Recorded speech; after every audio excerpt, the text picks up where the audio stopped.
Good evening, everybody. My name is KevinJJohnston. This is the Real Estate and Money Show, which is every Thursday night at 9 p.m. Eastern Time. And due to popular request, tonight we're going to be talking about the truth in Canada about wage garnishments and frozen bank accounts that many of us believe mistakenly happens because the CRA has access to our banks, which you're going to find out tonight, really what the truth is on that. And I want to say thank you to all my American friends for being here, and thank you to all my Canadian friends for being here. We're going to cover for the next hour what the reality is of wage garnishment in Canada, what your rights are, what the law actually is on protecting yourself from government overreach, specifically in this case, the Canada Revenue Agency, which in Canada it would be our IRS and the equivalent of the Australian ATO, but not as much power. In fact, nowhere near as much power as either the ATO or the IRS. We are going to talk about that. But first thing is first, everybody. Look what I found today, downtown Panama City. Yeah. The namesake of the former hockey player, Tim Horton. You all know that Tim Hortons Donuts in Canada was once bought by Wendy's and is now bought by some Indian guy, Singh, whatever his name is. So Tim Hortons has a location downtown Panama City. Have a look. There's the photograph right there of me taking a picture. I had no idea it was there. I was in a meeting today with a great number of people. I had a really good time today. Panamanians are very serious about doing business, which I love. And as we decided to just take a quick walk back, we bumped into Tim Hortons. You can see the twisty tower there in the background. That's called the F&F Tower. If you look in the background, you can tell by the reflection in the glass that I am not in Toronto. I'm in Panama City. Now, there's only one Tim Hortons here, and I'll share this information with you. This cup of coffee here in Panama at Tim Hortons is every bit as terrible as it is in Canada. I don't know what Tim Hortons did to their coffee formula about 8 years ago, but it sucks, and it sucks here too.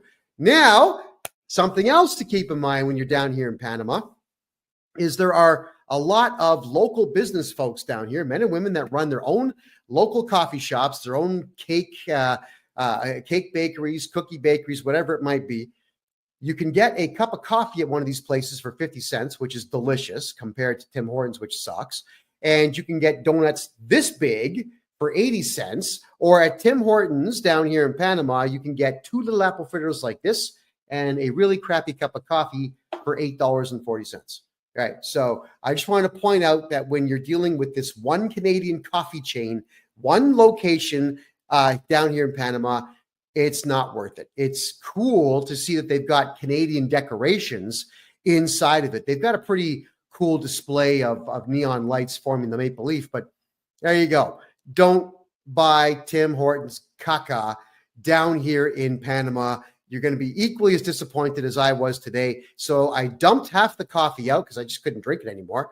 And I stopped at a local coffee shop and got myself a 50-cent cup of coffee. And I am so much happier for it. All right. I want to also, this one here, guys. I got this message in Facebook. It was a Facebook ad to do with taxes, which is, of course, what I do for a living. And here's what the ad looks like.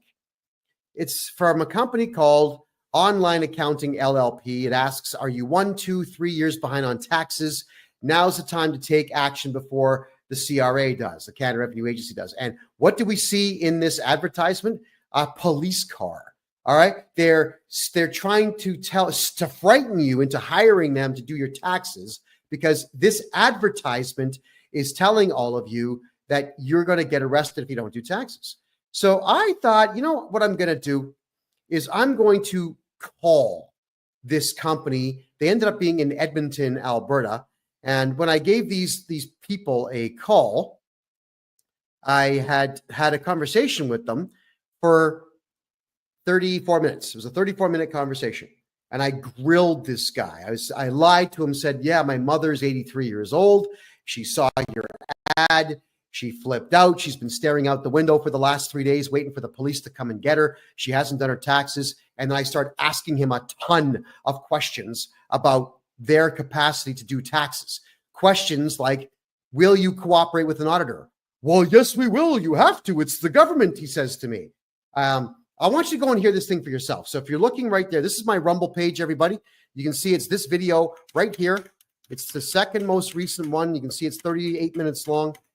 Please get in there and listen to it. freedomreport.ca is how you're going to find that video. And eventually this guy just comes out and tells the truth that they do whatever the CRA says because they are afraid of the Canada Revenue Agency. So an accounting company that advertises that you will get arrested if you don't do your taxes used fear tactics to sucker people into contacting them, to hire them to do taxes, only to tell me on the phone that they themselves are afraid of the CRA. And I'm telling you all, the Canada Revenue Agency does not have any authority in Canada. If you have auditors contacting you, get a hold of me and I will get rid of the auditor. I will ban them from your home, from your office, from your business, and even phoning you again in the future, utilizing the appropriate legalese and the appropriate legal letters and the appropriate legal demands, because I am not afraid of the CRA. I know what they are. They are merely a collection agency that gets government funding to make you angry and to lie to all of you. And I'm not thrilled about that in any particular way. In fact, it aggravated me so much so that I kept this guy on the phone for as long as he would answer questions. So as you hear me speaking to him, of course, I lied about wanting to hire him. I lied about my mother being alive and being afraid of the ad. Who cares? I lied. I'm telling all of you, I'm telling you the truth that I lied to this company to get them to answer questions so that I can protect all of you from really bad people and really bad accountants. Yeah, I lied. What happens if you lie? Nothing, except you make really good content. So I want you to go ahead and play this this video for yourselves, freedomreport.ca, and have a listen to just how useless this particular accounting company really is. You know, in fact, I would encourage everybody watching this show, call accountants in Canada and ask them questions. Very important questions. Will you cooperate with an auditor if the auditor contacts you? If they say yes, you got to get rid of them because they don't work for you. They work for the CRA. Can the CRA pull your license? If they say, well, yes, they can. They're the government. Get rid of them because no, the CRA cannot do that.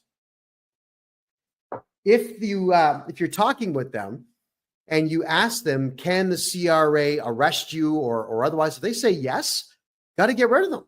The CRA cannot do that, not in any way.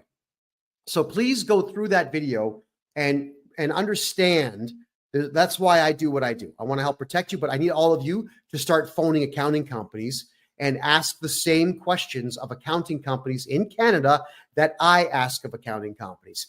Trap them, put them on the spot, record the calls and send me the recordings. Because if you want to give me your authorization to go ahead and cut it as a video, then I will absolutely do so. We can take your videos where you're calling accountants and put them on my channel so that we collectively, as the general public of Canada, can start to fight back against the CRA by making sure that we absolutely crush these accounting companies that cooperate with the CRA. And as for those of you who are in the United States, you know that I can buy your corporations from you. I can take away all your corporate debt in the USA, and you'll be happy to know that I've begun now studying personal income tax law in the United States. It's not easy. It's a very convoluted. It's worse than Canada's system, the way that everything is worded. But eventually I am going to figure all of that out. Clap. If the CRA seized your bank account and took your money, you got to get a hold of me. I'm going to repair your taxes for the last 10 years and get that bank account unlocked and get your money back for you. That is exactly what I do. I will go back 10 years and I'll find every single mistake that previous accountants have made, get you back your money. Now, tonight's show, we've got 45 minutes to review what is really going on when banks seize your money. In Canada, we have laws, and laws pertain to all of us combined. It's the rule for all of society. But in Canada, we also have what's called an act, ACT. An act is not a law. It's a series of rules that govern a set portion of the population, specifically those who have a set job, like the Canada Revenue Agency, to which the Income Tax Act and the Excise Tax Act will govern what they can and cannot do. But the act, it's not laws. And the acts do not pertain to we the people at all. So what will happen here with the Canada Revenue Agency, and this is for all of you to understand how to navigate them and protect them. When I tell you that you don't have to talk to the CRA, I mean it. Don't talk to them on the phone. But you should absolutely reply to all of their letters, because in Canada, they will send you a letter saying, we want you to redo your taxes or whatever, and you only have 30 days to do it. Don't ignore the letter. Hire me. I'll send off the letter saying, thank you very much for your letter, and we need 120 days to get these taxes done for you. And there's nothing that they can do at that particular time because it's a legal command. Then what will happen here, let's say you don't hire me. What will happen after the first letter? If you ignore it, they'll make 3 phone calls to you. And if they don't get through to you, or you hang up, or you scream at them, or whatever it might be, then they're just going to say, we made 3 attempts, we couldn't get through. And then they send you one last letter. And if they can't get you to do your taxes or speak to them, not pay them money, but just do your taxes. There's a difference. If they can't get you to do that in Canada, then what they do is they send out a requirement to pay letter to your bank. Now, they know about your bank only if your social insurance number, the 9-digit code you get when you're born, or when I guess your parents get you one, that is attached to your bank account. The way you protect yourself is have a corporate account where you are not the director. I'll explain that one in a future show. But they will then send out the requirement to pay letter to your bank. Now, it does not mean that they know what's in there. The bank is actually not allowed to tell them what your balances are.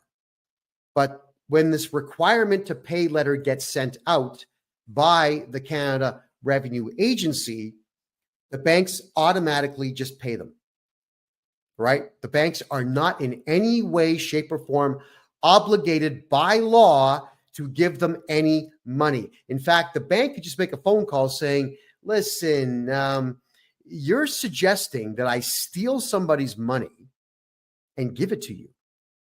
And you're suggesting that I do this without a court order. The banks could say, who do you think you are? The answer is no, we're not going to do that. But the banks don't do that. Do you know why? Because Canadians don't turn around and file criminal charges against bank managers, which you have the right to do. It's your money. It's been stolen from you. Canadians don't sue the banks, which you should. I've sued almost every federal bank in Canada, usually for selling my information to third-party individuals that phone me up trying to sell me stocks and bonds. I always sue the banks for about $5,000, typically between 5 and 10, and they usually will settle out of court for about $3,000. It's a free $3,000. I take it and I just sign off. Okay, no, case closed. Thank you. But you've got the right to do this, and Canadians don't do it. That's why these requirement to pay letters go out to banks, and the banks just fold up and say, oh, okay, here's the money, because they know you're not going to do anything about it. You can, and you should, but they know that you won't. And that is why when a lot of you get onto my videos and you tell me, hey, Kevin, you don't know what you're talking about. The CRA has authority. They stole my money. They took my money out of the bank. No, they did not. They sent a letter to the bank that was not a court order, and the bank chose to give your money to them. There is a very big distinction that must be made when you are considering the banks cooperating with the Canada Revenue Agency. It is the banks that are completely and totally liable for your money being handed over to the CRA when that is exactly what happens to you. All right, Clap is saying, specifically told my bank not to take my money out of my account to give it to the CRA. Again, Clap, you got to get a court order, a real simple one. It's called a motion in the courts. You file a motion in the court, you subpoena the CRA, they're not going to show up. You tell the judge that they took it out without a court order and you want an order to put it back, and the judge will give it to you.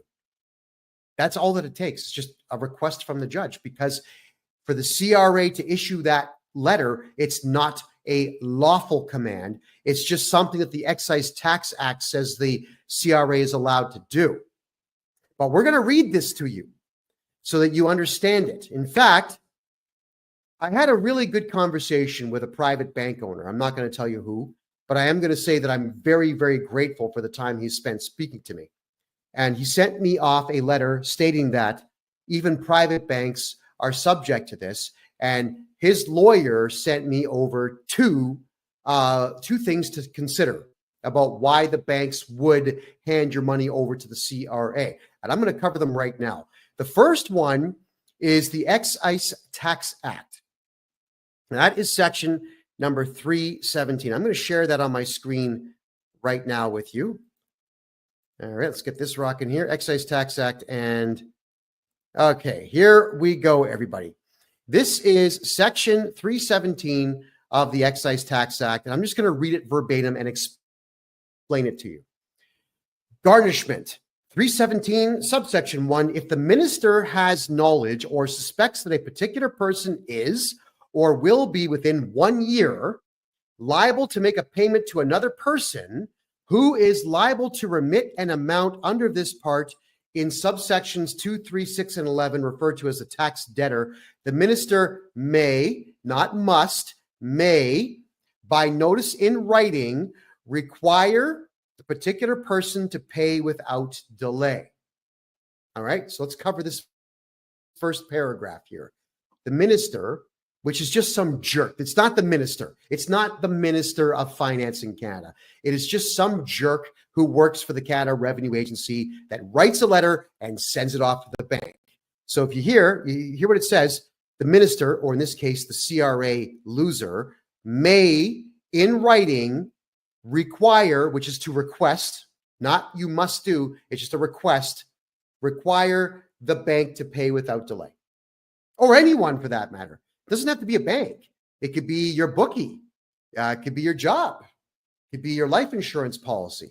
So when the CRA sends these letters out, it's the bank who receives it, and it's the bank who says, yeah, okay, I'm going to do what we're told. Let me finish here. If the monies are payable immediately, and in any other case, and when the monies become payable, the monies otherwise payable to the taxed debtor in whole or in part to the receiver general on account of the tax debtor's liability under this part. So, translation. If the CRA says you owe money, you never owe the CRA money. They say you do, and there is a difference. If the CRA says to your bank, Kevin here owes money, and if you have money in your account that you would normally let him have, give it to us because we want it and we sent you a letter. Not a court order, just a letter. But it gets more serious here. But it's not more serious for us, it's more serious against the banks. Let's read further on this. Idem, subsection 2.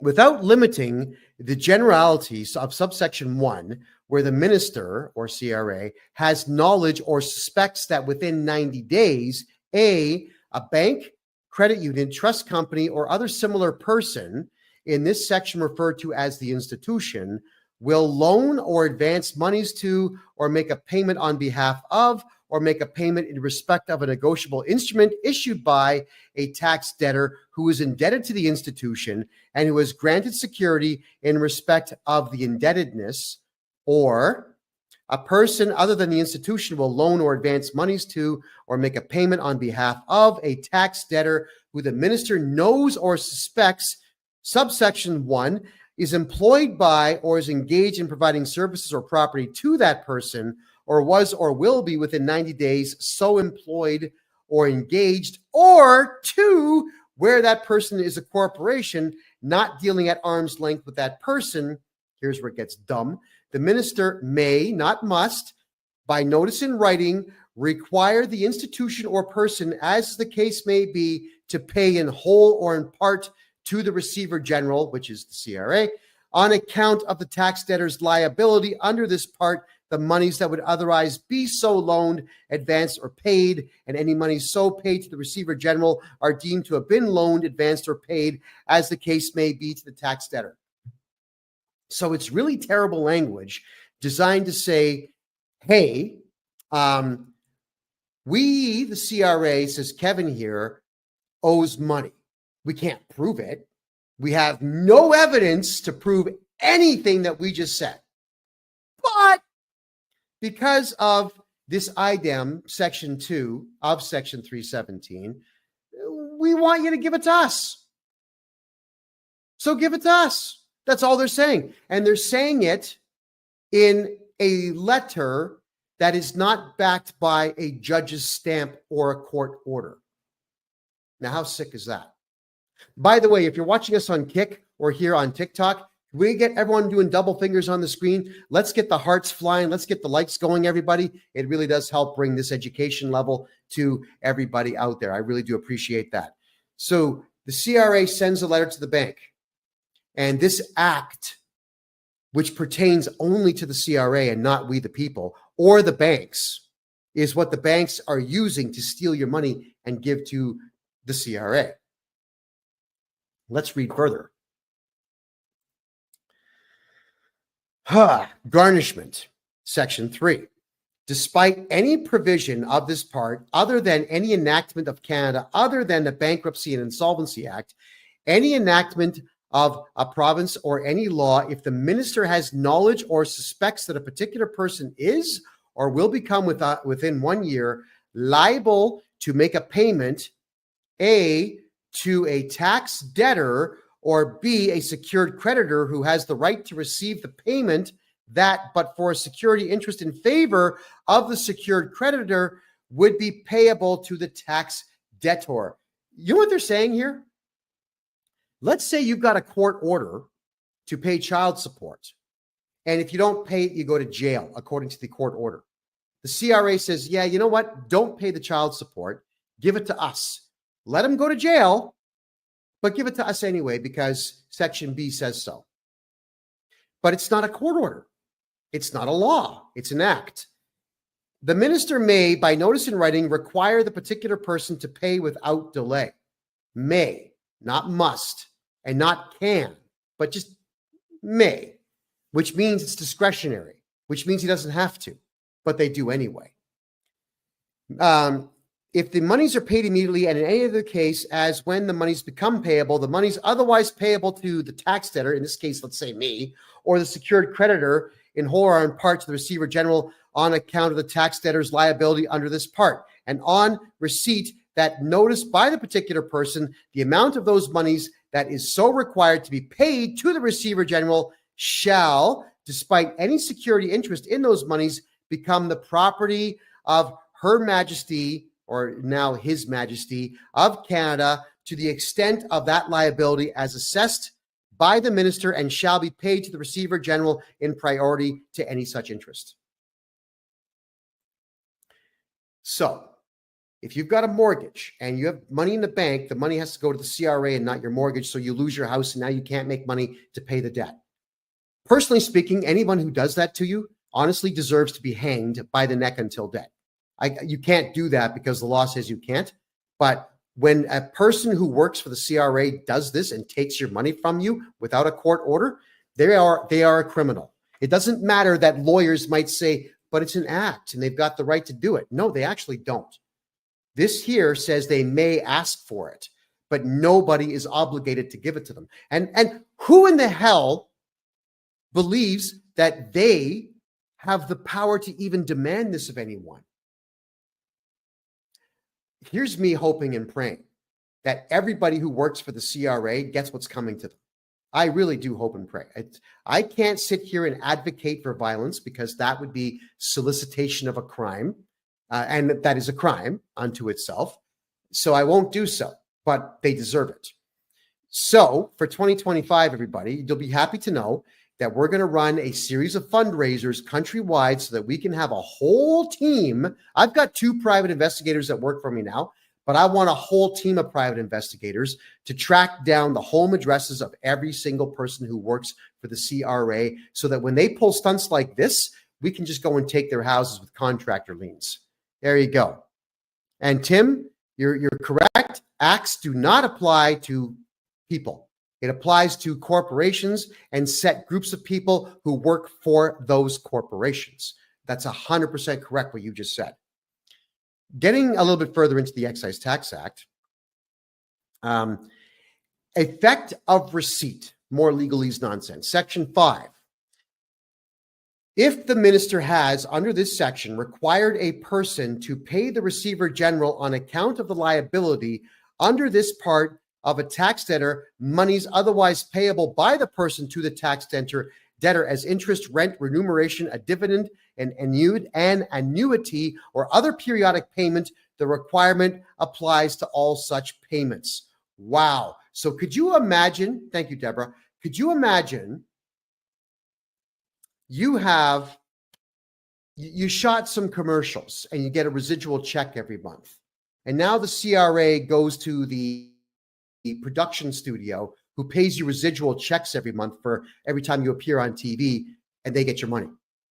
Or you have a dividend on an investment that you busted up your whole life for. The dividend payments go to them. The audacity of that. But that's only if the CRA knows that you get these things. So how does the CRA know? Because you told them. Because at some point you did a tax return where you said, I get dividend income. I own a house and I have rental income. I was in a TV show years ago, or I did some radio work and I get residuals. You told them that. The CRA has absolutely no way to know any of these things at all. Even if the CRA gets a T4 from your employer, we can write a legal letter to the CRA. We can swear it in like this with a notary public, and we can state that the T4 was submitted in error, and all the tax information on it we vehemently deny. Why don't we do this? Well, I do this for my clients all the time. If I look at a T4 and I think there's one mistake on it, then I'm going to go ahead and attack the CRA saying, you cannot use this T4. It's an error. Then we go and attack your employer and we get them to fix it. And that's another long story unto itself, but I do this for clients all the time. So what I'm getting at here, everybody, is that the CRA is making a boatload of demands. Hold on, I'm just going to get rid of a troll here.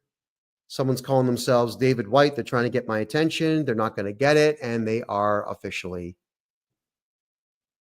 blocked. Confirm. Bye-bye. We don't tolerate trolls, everybody. Sorry. This is about finance and commerce, not about personal vendettas you might have. All right. The way that we do this is the CRA is going to make demands of anyone that they know might be giving you money, and they're going to send letters to those parties, your bookie, your boss, your bank, your creditors, your life insurance company, all of these things, okay?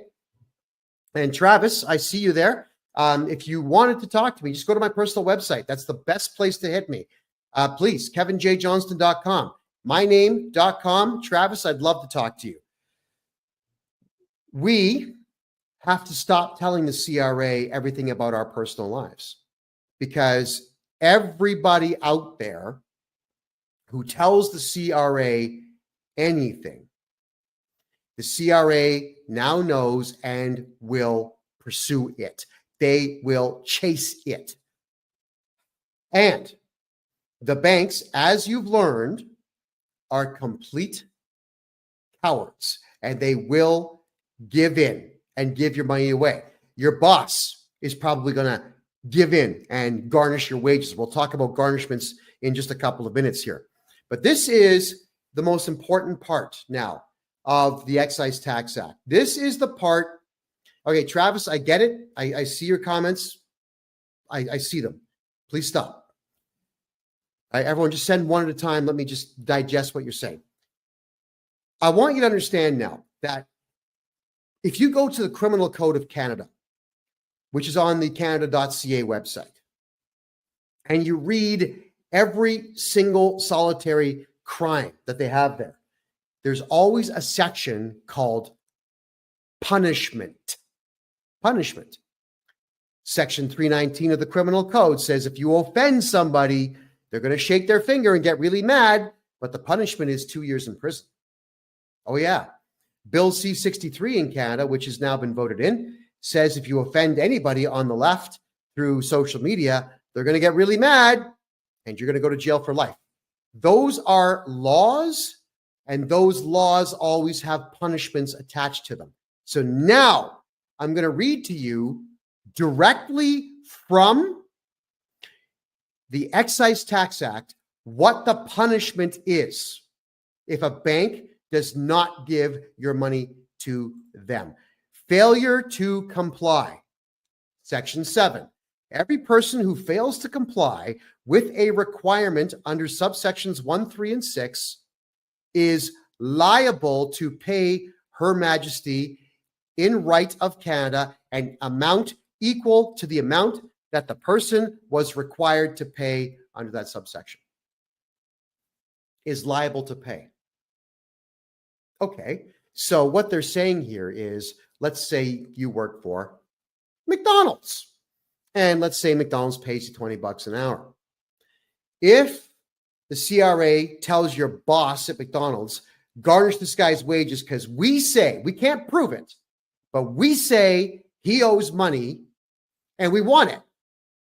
And we didn't even get a court order because we are criminals and we have decided that we're just going to act like criminals and intimidate you and so on. McDonald's, if they don't give the half of your salary to the CRA, according to Section 7 here, is liable for the $10 an hour they're stealing from you. But let me cover that one in just a second here. Stick around, please. Section 8, every institution or person that fails to comply with the requirement under subsection 2 with respect to monies to be loaned, advanced, or paid is liable to pay to Her Majesty in right of Canada an amount equal to the lesser of the aggregate monies loaned or the amount that the institution or person was required to pay. Now, there's an assessment that'll get done, so the CRA will guess what that number is. But look. The word punishment is not here. There's no punishment.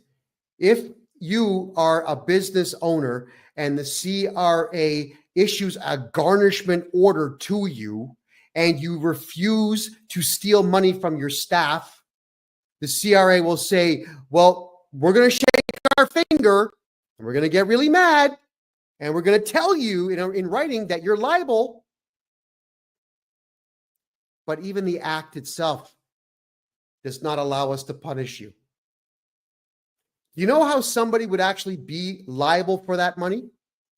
Is if the Canada Revenue Agency sued you. And I've got news for everybody out there watching this show right now. The Canada Revenue Agency does not sue anyone. They do not sue the banks. They do not sue corporations. They do not sue you or you or you. They don't sue any of you. They don't do that because the Canada Revenue Agency is not a police force. They do not have authority. What they do is they rely on the lawyers provided to them by the Department of Justice. And the Department of Justice actually bills time to the CRA. So if the CRA is going to sue you to try to get you to pay the garnishment on someone's wages, they would have to hire a lawyer. But only the DOJ is allowed to represent them. And the DOJ is most certainly not going to allow themselves to be used to sue McDonald's for $10 an hour. The CRA, if they were to sue you, you could hire, let's just say, they're not going to sue you.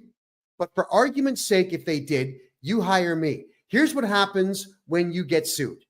You file a defense. What you do is you vehemently deny everything within it, and you challenge them to prove anything. And the CRA cannot prove anything because they don't know anything about you.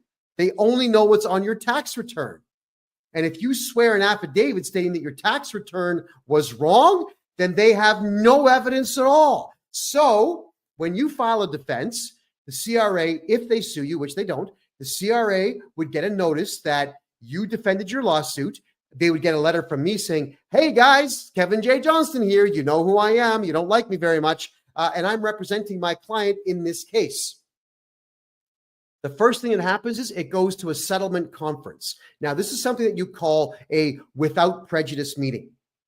What that means is nothing that gets discussed between the justice of the peace, not a judge, the justice of the peace and us and the CRA, nothing that gets talked about there is being recorded and cannot be used as evidence in the upcoming trial. So the CRA, if they sued you, which they won't, would say something like, well, we ordered his boss to take money away from him, and the boss didn't do it. And under the Excise Tax Act, it says he's liable, so we're suing the boss. That's it. And then I would stand up proudly. I'd have my suit and tie on. Yeah, I'd look a little better than I do right now, which is not really possible. But I would get up on stage and tell the justice of the peace, well, under the Excise Tax Act, it says that the employer is liable for it, but does not issue any form of punishment. Ergo, this is an incomplete law. Wait a minute, hold on. It's not a law. It's an act that pertains to the CRA and those who work for it and does not pertain to my client and does not pertain to my client's employer. So we actually would like to ask you, please, to withdraw this. Throw it out. It can't go anywhere. Now, the justice of the peace might just say, yeah, you know what? You're right. We can't proceed. Or he might say, no, I want to see where this goes. That's when he will ask me and the CRA's lawyer to go out in the hallway and discuss everything. And that's where I'm going to go out in the hallway with the lawyer and say, listen, whatever you're going to say, the answer is no. So why don't we just go back in there and book a trial? Because I want to set a precedent by beating you in court. And he's going to say, well, wait, hold on. We don't want that. Then I'll ask him, well, what's the offer? What's the offer on the table? Let me hear it. And sometimes they will say that they're prepared to drop it. And this has already happened with other corporations where I have fought against them in court, where they will drop the lawsuit. I just have to sign off that I won't talk about it, which is fine. I've got a bundle of cases I can't talk about, and that's fine. It doesn't matter because I want to win for my client. So if we can't agree that the CRA will drop the case, I'm going to march right back in without the guy and say, Your Worship, or in Alberta, me lord, we can't agree on anything. I would like to book a full-blown trial, and I'm hereby requesting a 4-day trial. The JP is going to ask, why would you want to book 4 days for a simple, small claim? Well, it's because I have a list of 200 people I would like to subpoena to this trial, please. Bob Hamilton, the commissioner of the CRA, Justin Trudeau, Chrystia Freeland, Doug Ford, everybody who's involved with the CRA in some way, I'm going to subpoena all of them. Do you think for a second that a judge is going to allow that to happen? It would turn the courts into a farce. So they're not going to do it. And that's when they're going to say, well, if you're going to subpoena that many people, which I have the right to do, I might add, they can't let that go on. They're not going to let me book 4 days. So again, they're going to, the JP will then ask me and my client to leave the courts so the JP can talk some sense into the CRA. That's how it would work. The whole thing would get tossed out the door. But because the Canada Revenue Agency does not sue anybody in Canada, this will never happen. So I have just proven to all of you tonight, reading the Excise Tax Act to you, that there is no punishment that the CRA can issue to your employer if they do not wish to garnish your wages, and there is no punishment that will be issued to any bank in Canada if they refuse to hand over your money to the CRA. And that is the most important thing for Canadians to understand. The Excise Tax Act does not pertain to we the people at all. Superstar is asking a question here. How about if you owe GST collected for 20 years ago? Can they take it from your bank account? If you reported that you have GST that you collected, they will certainly try. Yes. But what you got to do there, Superstar, is get a hold of me and I will fix the GST or the HST or the PST reporting that you've done. The odds are good if you're not an accountant, you got the numbers wrong. I will get the numbers right and make sure that those 20 years worth of debts are history. I'm just going to show you now the Income Tax Act. Let me change screens here. Hold on. I'm just going to switch. StreamYard's not the easiest one in the world to switch on. And the Income Tax Act. Here we go. So this is the other section or the other act that the banks will rely on. When the banks when you're yelling at your bank saying, you took all my money, you gave it to the CRA, I want my money back. The banks will say, we can't. Our hands are tied. The CRA said we had to do it, so we have to do it. It's the same thing. Look at the wording of this. Whereas the minister with knowledge and suspects that you owe money, they'll attack. Garnishment, you see, it's the same thing. All right. Definitions, secured creditor, it's all the same thing. Garnishment, here we go. This is the Income Tax Act. Provisions of this act that provide a person who has been required to do so by the minister must pay to the Receiver General an amount that would otherwise be lent, advanced, or paid to the taxpayer who is liable to make a payment under this act, or to that taxpayer's secured creditor apply to Her Majesty and Right of Canada. Blah, blah, blah. Same wording. Okay. IDEM. Here we go. Failure to comply. This is now the Income Tax Act, Section 224, subsection 4. What happens if you choose not to comply? Every person who fails to comply with a requirement under subsection 2241, 2241.2, or 224 section 3 is liable to pay Her Majesty an amount equal to the amount that person was required under the same subsections as the case may be to pay the Receiver General. All right, hold on. Failure to comply with S1.1.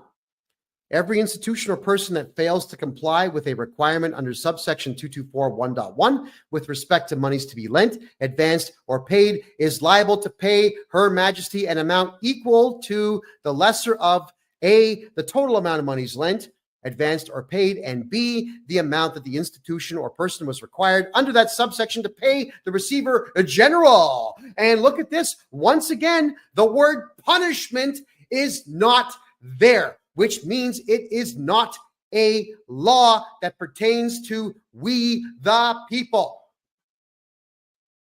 It doesn't pertain to the bank. It doesn't pertain to your employer. It doesn't pertain to anyone. So, when I tell all of you the CRA does not have authority, you understand now what I'm talking about.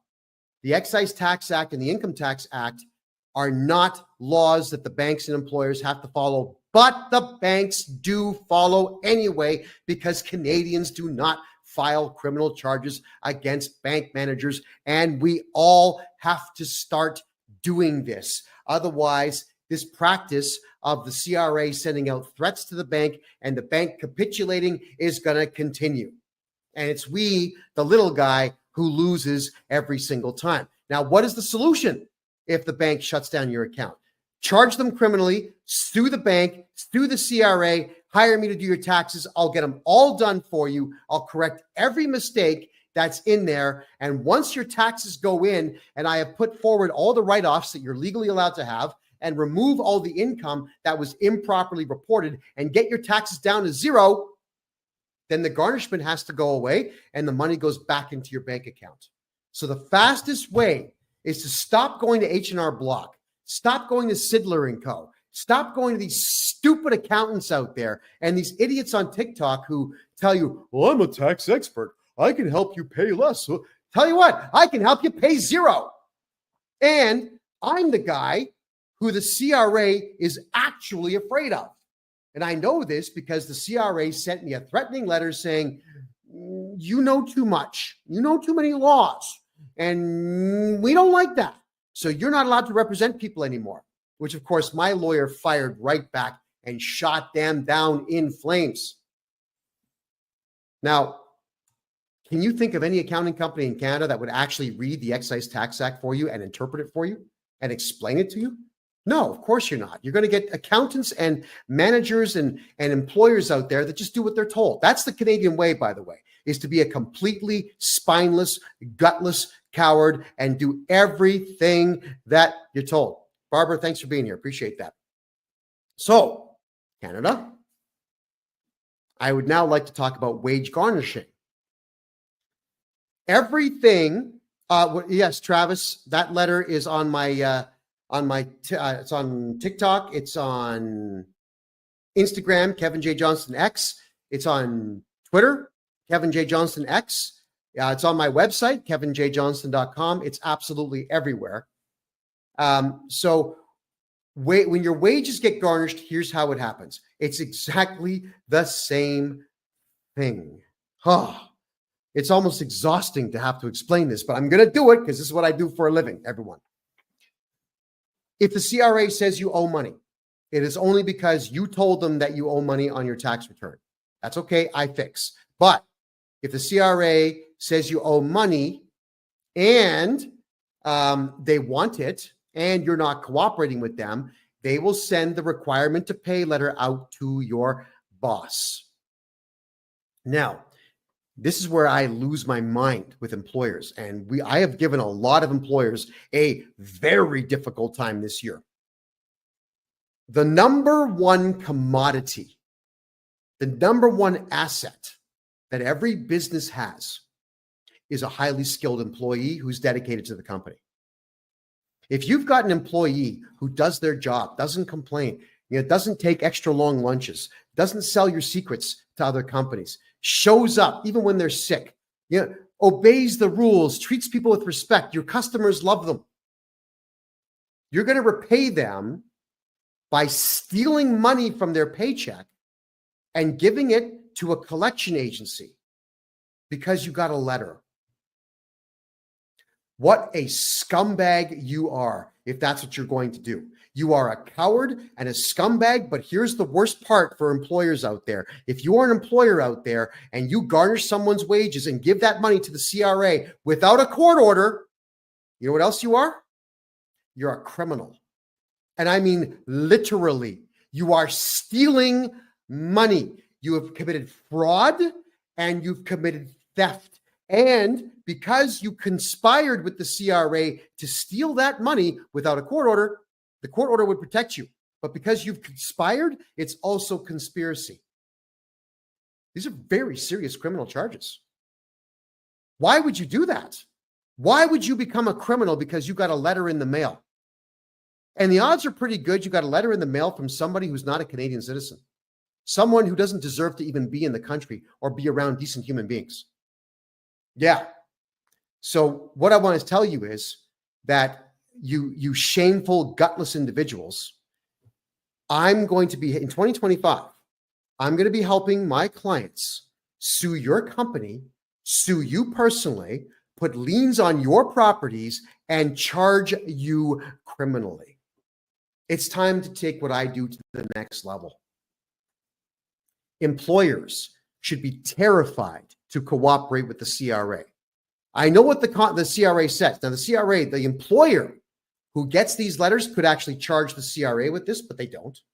The CRA always says, if you don't give us your staff's money, we may, not will, we may audit you. That's the threat they use. And employers are losers. Oh my God, I don't want to get audited. That's what they sound like. If they audit you, you call me and I get rid of the auditor. I'm the one that tells the auditor, hey, You can't talk to my client. You got to talk to me. You're banned from the property. You're banned from their church. You're banned from their home. You can't even phone them. If you talk to any of the staff, guess what happens? We're going to find you. We're going to take your house. That's my job. So employers out there, watch out.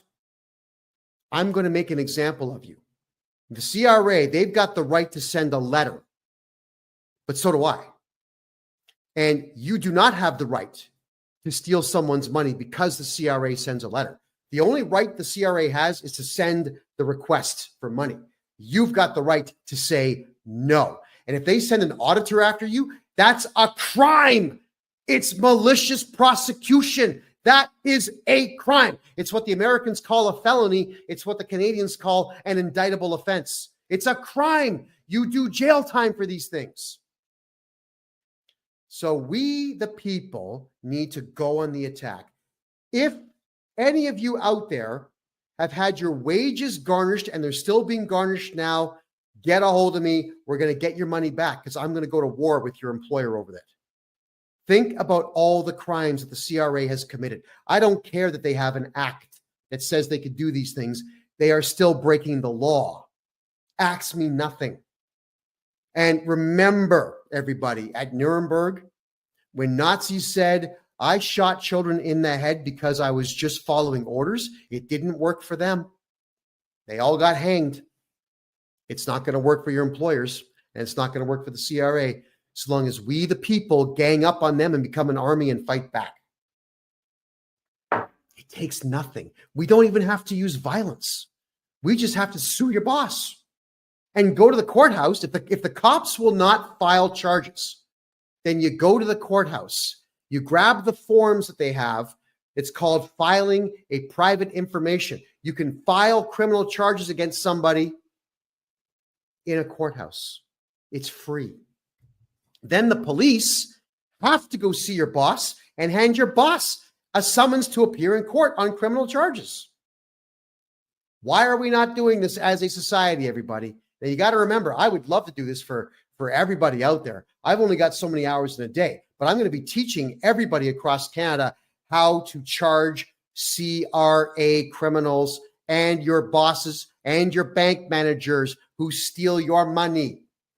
Because if we don't take a stand now, I'm telling you this, the CRA is just going to keep taking until all of you are homeless. And that is exactly what the Liberal Party wants. They want all of you broke and desperate and destitute and kicked out of your home so that Trudeau's friends can come in and buy your houses cheap from the bank after your mortgages get foreclosed upon.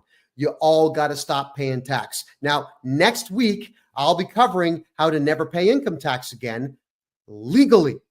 Yeah, there's a legal, not the free man on the land crap, not that sovereign citizen nonsense. I don't do that stuff. All I do is show you the law and then show you the steps you follow to abide by the law. Never mind the act. Who cares? The law. If you're doing things legally, everybody, you'll never pay tax in Canada again. And the CRA is in panic mode now, sending me ridiculously stupid letters, but it hasn't worked. Because now the CRA, when they call me to talk about my clients, they're really polite. Now, of course, when someone's polite with me, I'm always polite back. I'm just telling you that it is possible to frighten the CRA. They're cowards. They think that these acts are going to protect them. And then I say, no, they won't. And then we just attack without weapons. We attack with paper and court orders and criminal charges. Let's do it, everyone. If you want your taxes done properly, everybody, get a hold of me at my website. It's KevinJJohnston.com. Book yourself a 1-hour consultation. I can't wait to help you get all your tax problems fixed. I'm going to go back 10 years in your taxes and get you back at least 50% of what you paid, and it's all going to be done legally within the bounds of the law because the CRA has no laws to back it up, just acts, and those don't mean a thing, especially even in a court of law. My name is Kevin J. Johnston. This is the Income Tax Show. Well, we're going to call it pretty much everything. It's the Real Estate and Money Show. We cover income tax a lot. It's every Thursday for the rest of this year at 9 p.m. Eastern Time, right here on freedomreport.ca. Have a great night, everyone. Thank you.